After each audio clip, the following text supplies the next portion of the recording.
Yo everyone, what is going on? Welcome to the video. As you can see, I am back in the homeland. Feels kind of good, I have to say. I'm actually after just setting up the tripod that I bought in Bangkok. It cost me like a tenner, so I'm a bit cautious about it. I'm just waiting for it to break, but it seems pretty good so far. I might get good use out of it in this video, I'm not sure.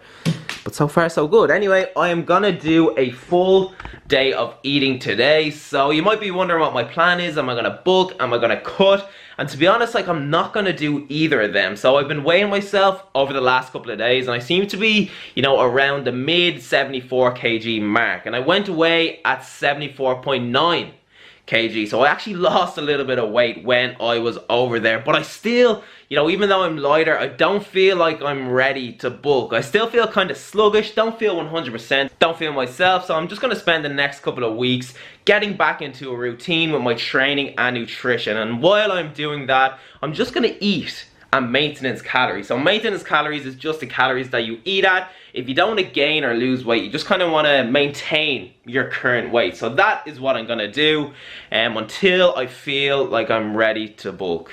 You know, I'm actually going to display them calories and macros on screen now as well. I don't know where. They're somewhere around my head right now. But let's get on with today. First meal, and I'm going to keep it small because I'm going to the gym really soon. So let's do it.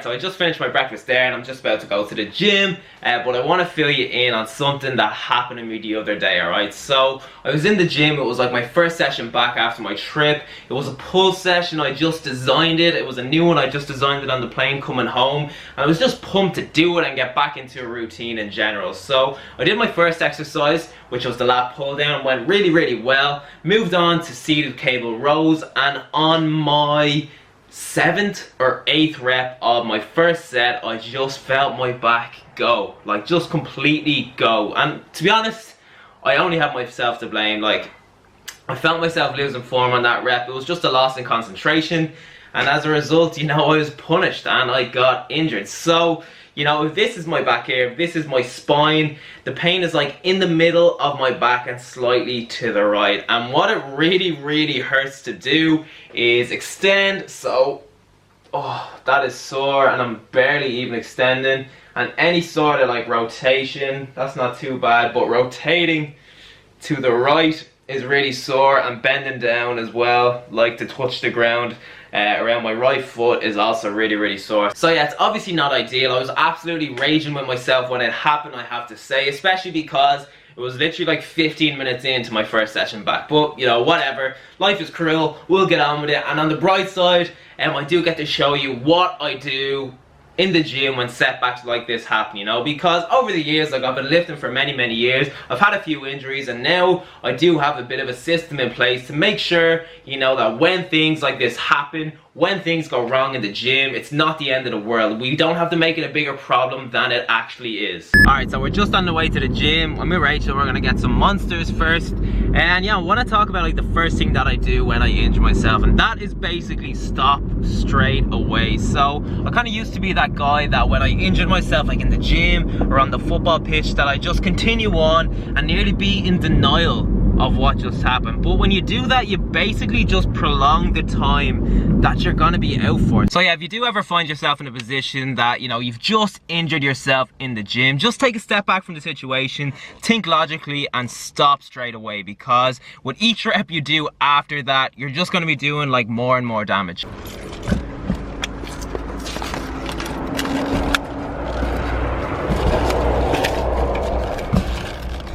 Yes. But yeah, I want to move on to my second piece of advice when it comes to dealing with setbacks in the gym. And it's just kind of realizing that an injury isn't the end of the world, and there's always going to be ways to work around it if it isn't too serious. So for example, I have a back injury, but today I'm going to be doing a pull session. So I'm basically going to go in here and just kind of like choose a combination of exercises that don't aggravate my injury. So my injury is like my mid back ish, so I reckon most upper back exercises I'll be fine to do, like face pulls, maybe reverse cable flies or something like that. I also reckon that lat pull downs might be okay if I'm really careful with them. So yeah, if there's like a few exercises in your routine that aggravate, you know, whatever injury you have, just get creative, swap them out for something else, change it up. It might not be optimal, you might not be making like loads and loads of progress, and you might not be doing the exercises that you want, but it's so worth it. Even the psychological benefit of still being able to get to the gym when you're injured is huge. Alright, so I'm gonna do lat pull downs now. They actually feel good, I have to say, but I'm still gonna play it on the safe side. So I'm kind of working at a weight that I could probably do,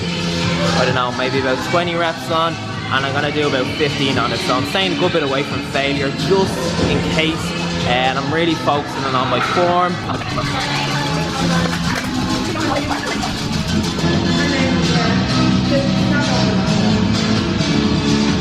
Oh yeah, where is Amsterdam? I don't know, it's very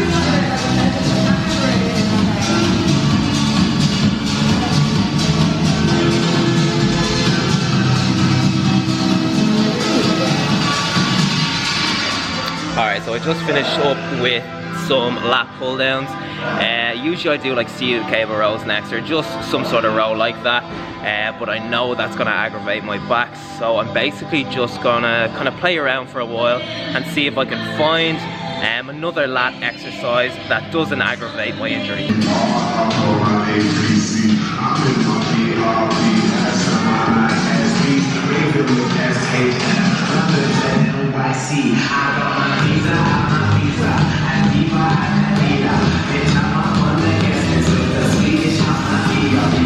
Alright, so them cable pullovers went pretty well, I have to say. I'm going to leave the lat exercises there. You know, I'm happy with how it's gone. I don't want to aggravate it, don't want to risk it.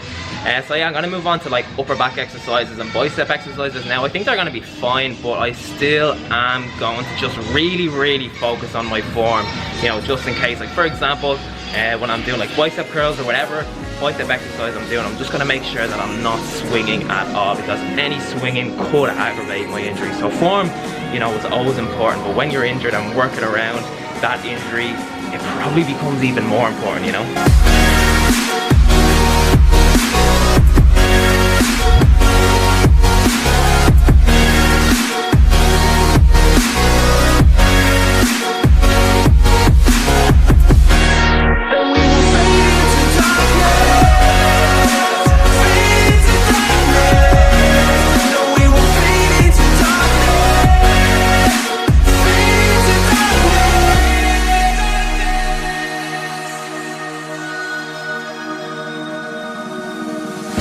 This world can seem cold and gray, but you and I are here today, and we won't fade into darkness. No, we won't fade into darkness. Nothing to fear, but fear itself. We'll be okay, just keep the faith, and we won't fade into darkness. Fade into darkness. No, we won't fade into darkness.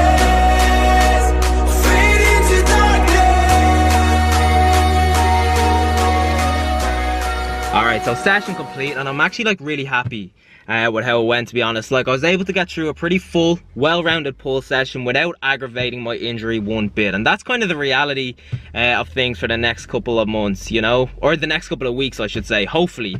And that kind of brings me on to my next point, and it's just basically not rushing back into things after you get injured. So, you know, if you have to adapt your routine for a couple of weeks or even a month or however long it takes, just do it. You know, we're in it for the long run, so don't rush back. And when you do go back, make sure that you slowly like get back into things. So I know, you know, when I get back to doing seated cable rows or any horizontal rows, that I'm gonna start really light, and the aim of my first couple of sessions will just be, you know, being able to do a cable row pain free, and it won't be, you know, like trying to progress or up the weight or anything like that.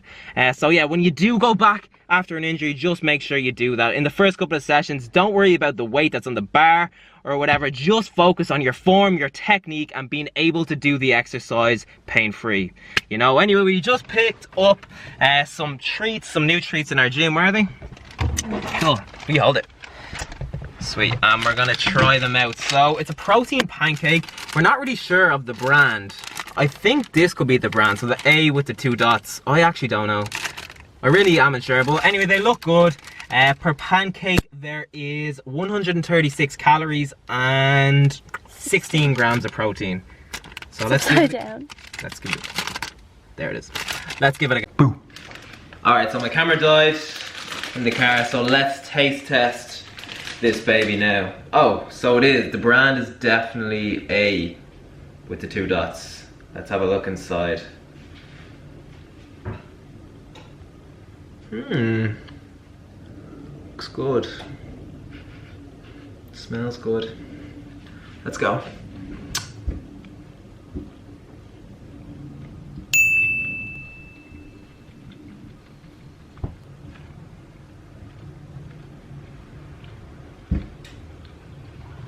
Tastes pretty good, I have to say. When I bought it, one of the lads in the gym was like, man, that's shit. Like, that doesn't taste good at all. But I have to say that I disagree. It tastes really good. Okay.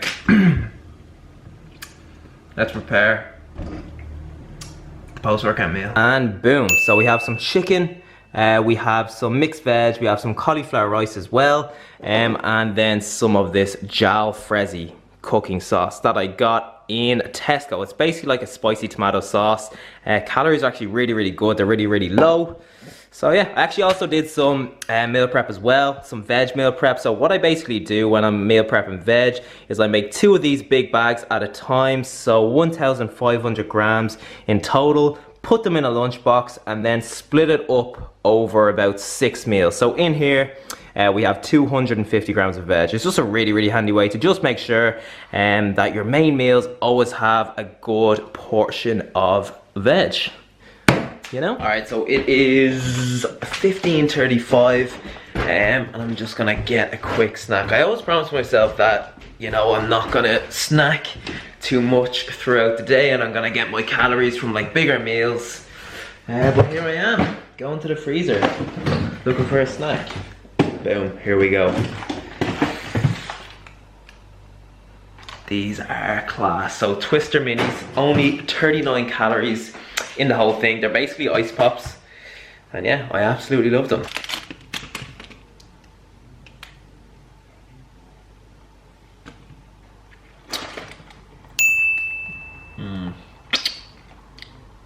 So good. Blackcurrant, strawberry and vanilla flavor. The great thing about ice pops is that they last so long. Like this is 39 calories and it's gonna take me ages to eat.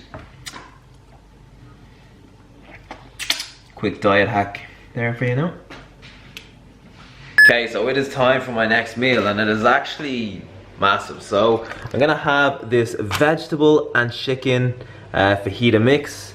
That's it there on the pan. I'm gonna have 2 papadums with it as well to like scoop on. And then if you come over here, I'm gonna have half of this salad bowl. To be honest, I don't even want it, but it goes out a day today, so I'm gonna have some of it. I'm gonna have a few slices of ham as well, and some tomato and chili pasta sauce. So it's gonna be a feast.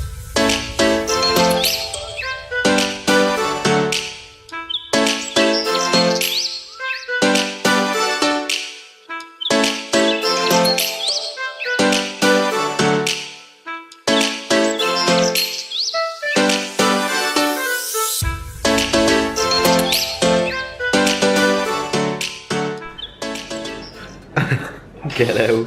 Alright, so we're good to go. What started off as a meal by myself turned into the whole family in the kitchen. My man's banging pots over there. You're home again?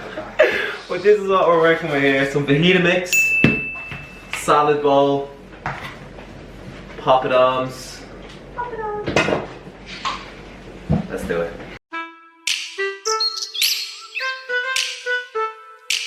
And boom, polished off. My new tripod got good use in that clip there as well, so I'm pretty happy. That was the setup. Boom, boom, boom. Anyway, I'm actually full enough after that, but like for 39 calories, you just can't go wrong, you know? Alright, we're just about to go for a walk. What are you laughing at, Rach? You. Dope.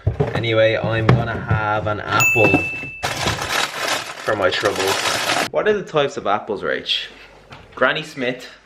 Pink lady. What do you rather? Pink lady. Really? Granny Smith for the win. Why do you like Pink Lady better? It's nicer. That's just sour. No, I like my apples sour. It's like I like my ladies. Oh. I'm more of a pink lady. Nah, you're a Granny Smith. Alright, so we are back from our walk. Picked up a few treats that I'm going to be having a little bit later. But first, I'm going to move on to my next meal. And it is like a thin-based pizza. I'm not going to rave about them again. I feel like I rave about them all the time in every single video. But they are class. I am going with the Hawaiian one today from Lidl. There's like 700 calories in it. Get out of the box. There we go. 700 calories, 30-ish grams of protein. Let's go.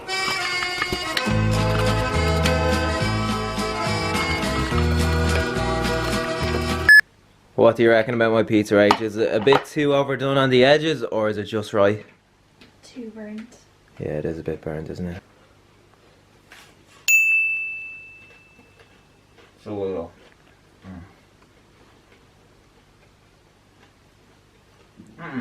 Alright, so final meal of the day, about to go down. So there's just a bag of this cheese popcorn, topped with some of these jelly snakes. Boom, what a combo. So let's go through my calories and macros for the day. So in total, I had 2,789 calories. This is all my food logs here.